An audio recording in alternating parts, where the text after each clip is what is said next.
Hello friends, Radhe Radhe, जय श्री कृष्ण।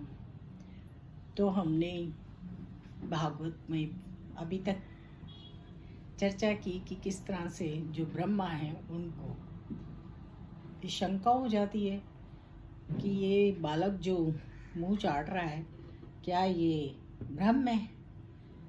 तो वो क्या करते हैं कि जितने गायें और बछड़े होते हैं उनको सबको ब्रह्मलोक ले जाते हैं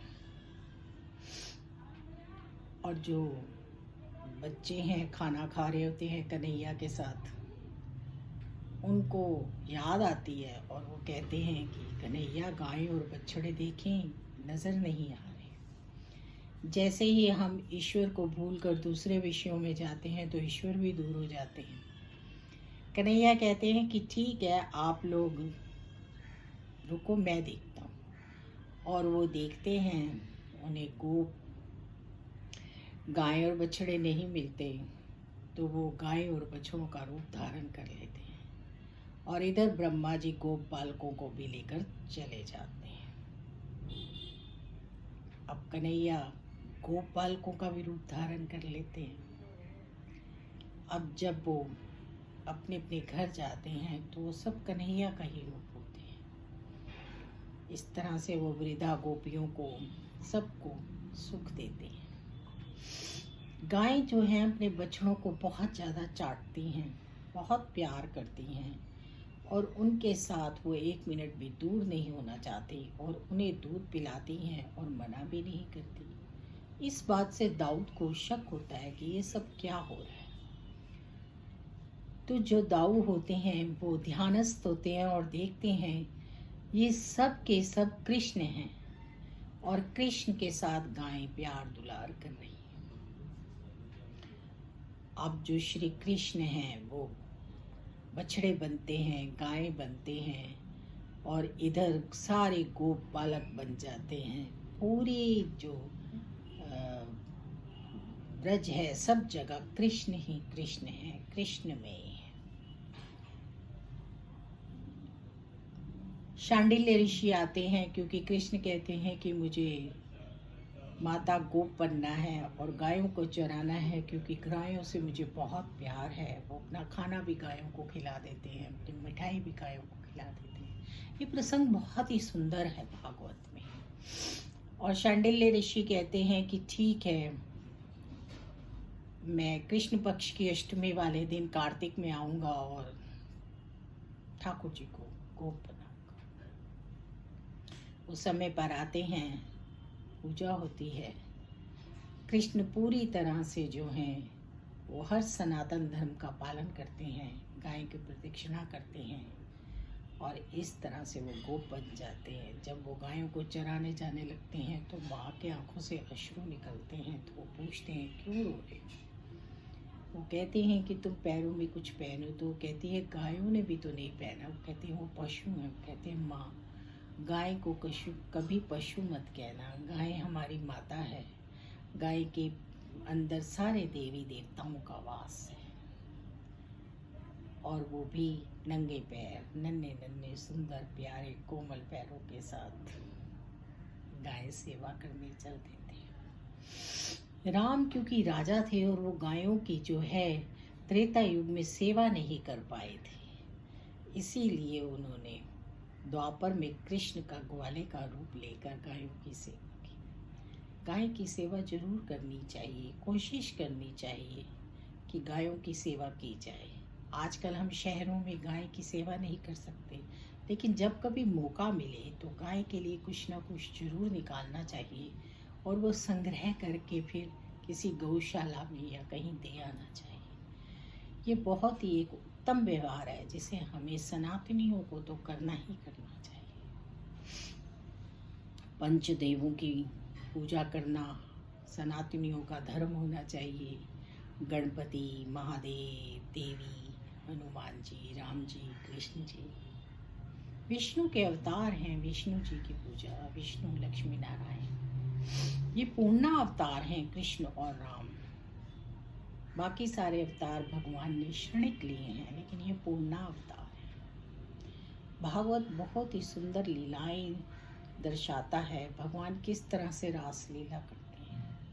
अब शांडिल्य ऋषि कहते हैं कि बहुत ही उत्तम समय है, आप सब अपनी जो कन्याएं हैं उनका विवाह गोप बालकों के साथ कर दो।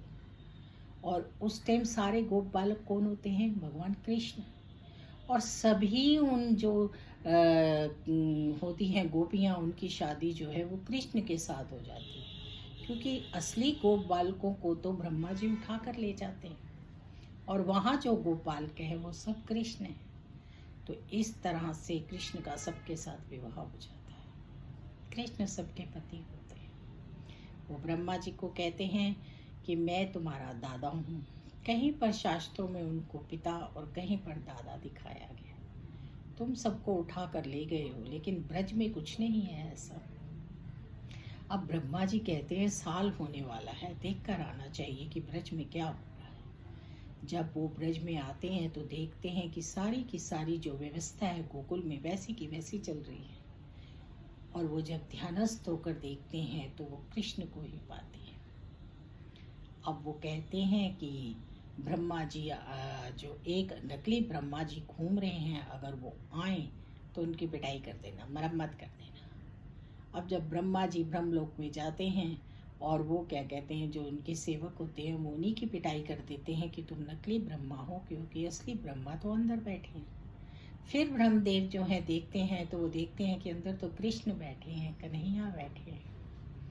तो उनका भ्रम टूट जाता है और उन्हें ज्ञान होता है कि असल में कृष्ण ही कन्हैया है, कृष्ण ही कृष्ण है।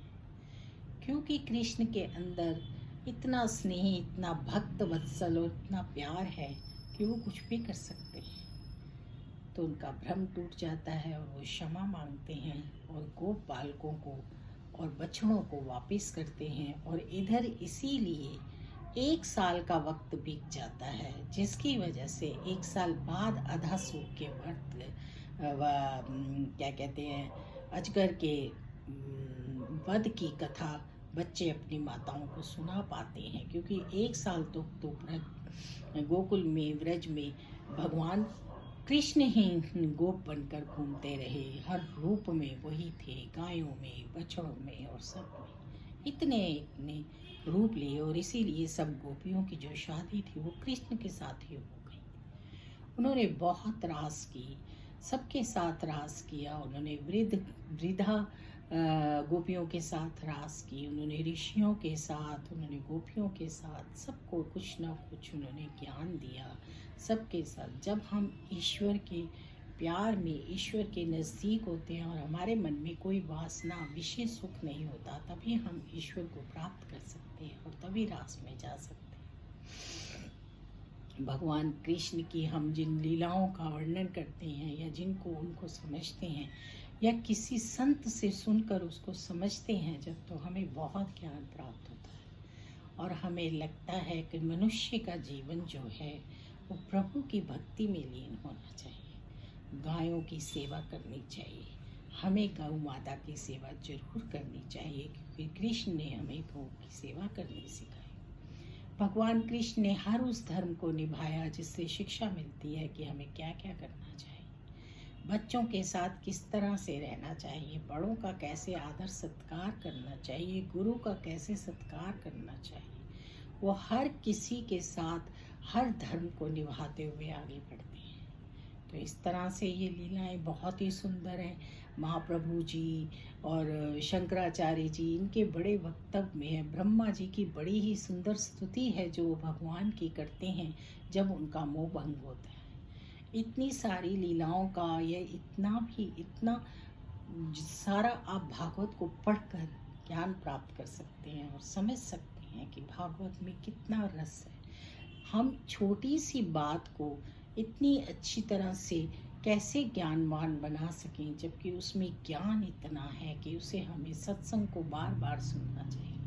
इसीलिए भागवत की जितनी बार भी हम सुने, जितना बार भी भागवत का पारायण करें, हमें नई से नई चीज़ें मिलती हैं और नए से नया ज्ञान प्राप्त होता है।